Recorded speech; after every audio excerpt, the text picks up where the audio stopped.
জুমার দিন সূরা আলে ইমরান তেলাওয়াত করলে রাত পর্যন্ত ফেরেশতারা দোয়া করতে থাকেন। সুনানুদ দারিমি নামক কিতাবের 3440 নম্বর হাদিস।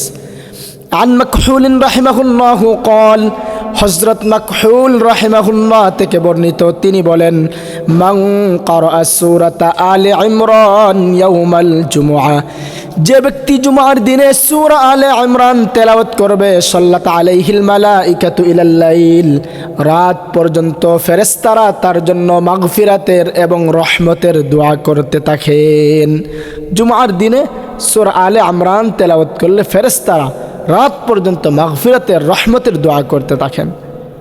কেউ যদি রাতে সূরা আলে ইমরানের শেষ আয়াতগুলো তেলাওয়াত করে তো তার আমল নামায় সারা রাত নফল ইবাদতের সওয়াব লিখে দেওয়া হয়। সুনানুদ দারিমি নামক কিতাবের 3439 নম্বর হাদিস।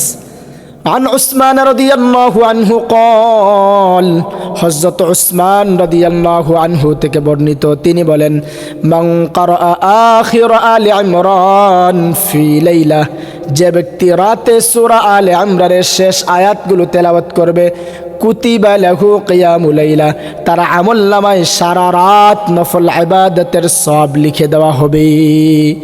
রাতে সূরা আলে ইমরানের শেষ আয়াতগুলো তেলাওয়াত করলে সারা রাত নফল ইবাদতের সওয়াব লিখে দেওয়া হবে। 190 নম্বর আয়াত থেকে নিয়ে 200 নম্বর পর্যন্ত আয়াত।